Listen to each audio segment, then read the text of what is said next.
Well. What a difference a year makes. Oh! What is going on, everybody? Team profile and projection presented by SeatGeek. Use code Talkin, $20 off your first order. The Chicago White Sox are back-to-back with the Baltimore Orioles. I think we have last year's fifth place team with maybe last year's 29th, 28th place team. 29. The gap can close just like that. Trevor Goof. What's going on, guys? Spring training is in full tilt, and with SeatGeek, code JOMBOY preseason, you can get 15% off any order to anything you want, wherever there's a seat. Just make sure you're using SeatGeek JOMBOY preseason. Go get it. The White Sox added Mike Clevenger, which a little up in the air as we speak. They signed Andrew Benintendi, coming off an all-star season, 5 years, $75 million. And then they brought in some names on minor league deals that you may recognize. Hanser Alberto, our guy, always seems to find a way. Who they lost? Interesting. Jose Abreu, he's on Houston. A.J. Pollock, he's a Mariner. Johnny Cueto's a Fish. Vince Velasquez, Adam Engel, Danny Mendick, Josh Harrison, Elvis Andrus, who is really good for them, currently unsigned. So we'll see. Man, those are some guys leaving, if we're being honest about it, but there's still so much talent on this roster, Trev. Give me the lineup. Are we banging this year? Don't get me started on this lineup, this roster. You know how I feel. I want to give the White Sox one last, what is you doing, baby, for 2022? Because you hurt me. You hurt me last year, guys. You really did. I put my name on the line for you, and you gave me Tony La Russa sleep in the dugout. That's what you gave me. I still like this lineup. And you know what? There's not a lot of uncertainty in it. This is a pretty set lineup. Second base, maybe right field up for grabs. But we know Tim Anderson's going to be at short. They signed Andrew Benintendi. He'll be in left. La Pantera, our guy in center. DH, finally, get him out of the outfield. Eloy is going to be DHing there. Yohan Moncada at third base. We need him to step up. Andrew Vaughn goes back to first base, thank goodness. Gavin Sheets in right or on the bench.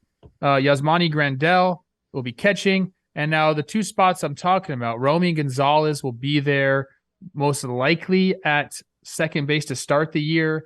They had Lennon Sosa up there. He went 4 for 35 last year, so he might begin the year at AAA. So there's where a spot is up for grabs. And then in the outfield, they got another one of their prospects, Oscar Colas. I'm not sure I'm saying that right, but he's rated number 2 amongst the White Sox prospects. He's supposed to be getting a shot to make the team at opening day. So we'll see if he's out there. If he isn't out there, it's going to be a Sheets, maybe a Eloy back out in the outfielder. So I don't think they want that. Yeah. The depth pieces, Jake Berger. This guy can hit, man. He's going to be in there in that lineup somewhere. He's going to find a way. Luis Garcia, Victor Reyes, and then another catcher they have there is Sebi Zavala. My guy. New manager as well. Pedro Grifal takes over for the aforementioned Tony La Russa. And I think that's a big step in the right direction. BBD. Talk to me about that rotation and the bullpen. First of all, Sebi Zavala, Lucas Giolito's roommate this spring, Jake Berger's mother, very good friends with my girlfriend's mother. The pitching staff, the rotation goes Dylan Cease, Lance Lynn, Giolito, our guy, Michael Kopech, Mike Clevenger still penciled in there. His situation's up in the air. Their bullpen, very fine pencil, very fine. Their bullpen, Kendall Graveman, Aaron Bummer, some other guys, Joe Kelly, he's fun. Reynaldo Lopez. Jake Diekman's chucking it back there. He went Sox to Sox. Forgot about that. Garrett Crochet should return at some point. Liam Hendricks has real-life stuff to deal with. Maybe he's back, maybe not this year. Love ya. Yeah, love man. Ya. The Liam Hendricks, you mentioned Aaron Bummer, real-life Bummer. Liam Hendricks, non-Hodgkin's Lymphoma, as we record this, there's no timetable. The way they phrased everything left some optimism that, like, if things go well, we'll be talking about some Liam Hendriks this year. But right now, it is it's an unknown. They haven't put a timetable on it, and good. Like, take care of it, and hopefully we see you soon. Trevor, you waxed pretty beautifully about it, even in that brief moment there. This White Sox team. How mid was your mid last year? And TLR and injuries and there was a lot of ands that ended up leading to an 81-81 White Sox team that lost Jose Abreu this offseason, and we've harped on that a lot. They brought in Benny, who's really solid, and especially the way baseball people think baseball is going to go. Contact is on the rise, and he sure has that. For me, it starts in the heart of the lineup because Jose Abreu is out, and we talked about, using a light pencil. You could pen in Jose Abreu for a nice baseball season, man. That dude brought it every year. Luis Robert, Eloy Jimenez, Yon Moncada, and I'm going to add my guy Andrew Vaughn because he did put together a nice season last year. Of those four guys, we're at a tipping point, man. Like, I need seasons out of those guys before... Eloy's had the injuries. Robert's been missing at times. Vaughn, he only really has last season. And Moncada, kind of coming off a down year. So, like, who are you guys? Because you're supposed to be kind of cornerstone pieces, and right now we don't have a lot of cornerstone seasons out of them. I'm going to get deep right here, Jake. I'm going to get real deep. I've never had a girl break my heart before. Okay. I don't know what it feels like. I don't. The White Sox broke my heart last year. And I imagine the way you'd feel after a girl broke your heart is the way I feel about this White Sox team now. I don't want to like them. I don't want to like them, but there's something about them that draws me back. Maybe because they did me dirty. Maybe there's some underlying issues there that I got to work through. But I keep looking at this roster. I keep looking at that rotation. I keep looking at that bullpen, and I can't quit it. And then we throw my guy Oscar. I believe it's Colas Ascente over the A. You know where he's from? I do know where he's from, and I was going to mention it before. I'm glad you found out. Another Cuban ball player. One exits, one gets right back in there. They're pulling on all my heartstrings. They get rid of that sleepy TLR, bring in a real deal manager, and here we are, me believing in the White Sox again. Am I right about the girl breaking your heart type thing? I got to imagine you've had your heart broken before, Jake. Yeah, I mean, you got a little gasp out of BBD when you said a girl never broke your heart. It's a little messed up, man. Let's see. I mean, in high school, me and a girl had the same birthday. I kind of thought that was something. We talked a lot. It never happened. What? And then I had another girl. Another girl dumped me, and I was like, I don't know. I was into it, but move on. But no, you've got it right. Like, there's a little bit of hate, but there's still a little piece of love there from the good stuff you liked, Let's save the pitching because I think that's the easy part. Tim Anderson and Benintendi, that can be a mean 1-2 punch, not in the new school way, but you're talking a batting champ. And Tim Anderson, all he does is hits. A lot of the analytics people have said, like, Tim Anderson's going to come down to earth. He was 301, 339 last year.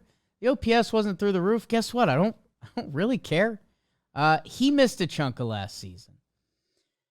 If they can have that Nationals kind of old school 1-2 punch, Tim Anderson gets a hit, Benny moves him over or he slaps a double down the line and we're feeding this offense, it could be beautiful. They did have the injury bug last year. It was covered by their mid. Okay? My guy Eloy did it again. It was just 84 games because he ripped his pec. So I guess get him out of the outfield. Get him out of the outfield. The guy wants to hit and he's good at it.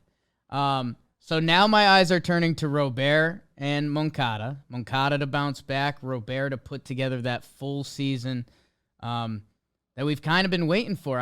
There's a shortened season in there when he first debuted, but this guy's never played 100 games in a baseball season. It's a little unfair, obviously, for the reason I just mentioned, but let's stay out there and be that 21 version of yourself. My goodness. And then I'll give you a little Jakey off the numbers. Can I see this team have fun? Like you mentioned Tony, you mentioned TLR. Know what else we're about to watch, Trev? Or probably when this comes out, we've been watching? The WBC. Which that's going to be covered in fun. You mentioned Cuban ball players. All of the Latin teams. Miami is going to be a party. Maybe a baseball party we haven't seen in the States before. That I need to see that from my White Sox a little bit. It's a sport that's best played while having fun. And man, I mean, every time you put on a White Sox game, it felt like you were watching in black and white. It felt like there was, so I need to see some of that to have that girlfriend or girl that broke your heart feeling go away. I need to see that. I need to see them change, I think that's an interesting point you bring up because we do have so many of our big leaguers playing in this WBC. There's a conversation to be had. Who does that help the most as far as big league organizations, and who does it hurt the most? And I agree with you. Like, it was pretty grim watching those Sox last year. So if we get that type of baseball, we got the Cuban dudes going nuts and the Dominican dudes going nuts and the guys that are playing for Team USA going nuts, bring that into the season. Or it could work the opposite way. Wow, that was a lot of fun, and this sucks. Let's never do that again. So, okay. I got to say it helps a little bit because you do get that love of the game back with these types of events. I've talked about that on Talking Baseball before, where these international competitions, this is true baseball where you play for the name on your chest. Don't worry about statistics. It's for the love of the game, man. It's for pride and all that good stuff. The way the game is supposed to be played. And I hope they bring that into the season because they definitely need that. I'm a believer in this team, dude. I mean, I shouldn't be. I shouldn't be. But I think they have the right mixture of veterans and young guys and guys coming up. I still think that maybe the complete depth isn't there in their starting pitching as far as like their 7, 8, 9 guys, if you not have to draw upon that. But that top 4, that'll play. That'll play anywhere. So I couldn't believe my eyes last year.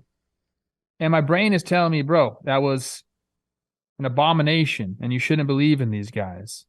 But there's something that's tugging on these heartstrings, bro. And I think they get back to winning baseball this year. And we talk about the division all the time. I don't think it's as mid as everyone thinks it's going to be. I think it's going to be actually a pretty competitive division. I think it's going to be a 3-team race between White Sox, the Twins, and the Guardians. I don't think this team is like way back behind the Guardians or the Twins. I don't. I just can't see any world where that's a possibility unless they come out and they have the same attitude as they did last year. I don't want to say attitude because I feel like guys were still more or less doing it. But, when you watch the games, it did seem like they needed a little bit of fire. I think even Lucas Giolito did say that at one point. So I'll insert myself there and say, yeah, you need a little bit more fire. Hopefully they get that this year. But I'm still on you. Yeah, I'm doing a quick dig just to see. I think I can find their peak because baseball is a grind. I know that's not a hot take, not super informative, but just remember, they were a slog all year. On September 18th, the White Sox were 3.5 games out of the Central, which, in the division is a number, but they had games with Cleveland coming up. Like, they They were got swept, didn't they? Didn't five they get swept? 5 games above 500. And then, they got swept by Cleveland, and then they got swept by Detroit. So it can fall off real quick. They sweep that series against Cleveland, and we're talking about 8 games over 500, a half game behind. Things fall apart. Like it felt like it did all season. So I know it's easy to rip on this team, but they can be close. And Trev, I know we're tough on your Central. A 3-team race for the AL Central would go miles, man. I'd love to see this White Sox talent and the Twins, mix of balance and the reworked rotation and Correa and the Guardians and what they're building. To see those 3 teams go at it in a true Central, like that would be like a revival, man. And I'm rooting for that. And the pitching staff, Dylan Cease is now like your 1. And last year, I think in the PPP, we're talking about him as like the 4 or the 5. He had a massive year, a Cy Young year, a lot of years. Lance Lynn got started slow. He's going to be pitching a little bit for Team USA. Is that a good thing? Is that a bad thing? Is that going to have him dialed up? Lucas Giolito in a contract year, if I'm not wrong, right, Trev? I mean, Yes, he is. For him, a big season means about 9 figures. So, and Kopech, by the way, is disgusting, and we'll see what happens with Clev. Not interested. The depth after that, I'm interested to see, because that was a part of their injury bug last year, and I do think their starting pitching gets a little thin after that. And by the way, Johnny Cueto was incredible for them. Incredible for them last year. 20-plus starts, a 3.3 ERA, I believe. So that hasn't been replaced. You have guys there that can do it. They need health in their rotation, some bounce-back, step-up performances in the bullpen. And honestly, I need a dude. I need a dude on offense. And I don't know if it's Robert or Eloy or whoever it is, but you need a dude, because Abreu was that dude. I think we need La Pantera to go off. Okay, he's had, again, abbreviated seasons every single year, but he's had 2 seasons with a 700 OPS, or like high 700s OPS, or mid 700, excuse me, and then 1 with a 9. Who are you, man? Call it in the middle. Get you to 850. You're going to help your team a lot. I think this guy, there was comparisons of him like this is like the next Mike Trout, yada, yada, yada. We don't need you to be Mike Trout, bro. Like, go be yourself, anchor the middle of this lineup, and then things start to roll. You're going to have guys get on base. Like, you got guys that are going to get on base in front of you. We need the big boys in the middle of the lineup to have big seasons. Andrew Vaughn, do it again, baby. Let's go. And I'm talking in contention for an AL Central title. What's the over-under at? Looking 83.5. Mm-hmm. Oh no. Mm-hmm. That's tough. I at one piece while you deliberate, Trev. I think something that's just a Jakey feel on this. Their offense has one of the widest ranges I think I've seen in baseball, where if it clicks and it works, this can be an elite, like top 3, top 5 offense. I truly think that. I think also an injury and a couple bad seasons, and you're looking at this being like the 20th ranked offense or something like that. So I'm very interested to see that range this year. Trev, 83.5. Twins, Guardians, White Sox. 91 games is going to win that division. 90 games, something like that. I think it's a race to 90, yeah. This is tough. This is a good line for me. I believe exactly what you're saying as well. Like, if everything clicks and we get really good years out of the middle of that lineup and some of the young guys come up and do it, I think the pitching staff is good enough and young enough that we can, lock them in for a good amount of starts throughout the year. Oh, man, I'm taking the over. I'm taking the over. I could definitely see this team flirting with like 86 to 88 wins. And I don't think it would take that much, man. Just for these guys to go out and be themselves and be healthy. I mean, it felt like they were the worst version of themselves, and they were 81 wins last year. I think I might be drinking a little bit of your Colas. I'm looking at some minor league stats. Why not? Yeah. A little midseason call there, if not earlier. And yeah, I mean, at the end of the day, I believe in who these guys are. Like, Yasmani Grandal cannot be who he was last year. I mean, my goodness, you wanna freak yourself out? Look at his stats from 21 to 22. I mean, that's baseball. I think Robert is a guy. I think Eloy is a dude. Like, I'm a little bit of a sicko. I think I'm gonna sprinkle on him to win the AL home run title this year. Because I think if you give him 155, I think he does it.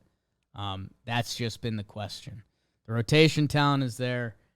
I'll take the over. TLR is out. Out. Last year. Can I give you an Eloy note real quick before we hear Jimmy's? Need it. On this article I'm reading, it says Jimenez wants to play right and has been intensely preparing to regularly play the outfield. I know. Eloy, just stop, bro. Get in the cage, get you an exercise bike, ride that bad boy for, when you're on defense, and go get ready to bang, baby. Stay loose if you need it, but don't worry about it, man. Jimmy's under. Okay. Fool me once.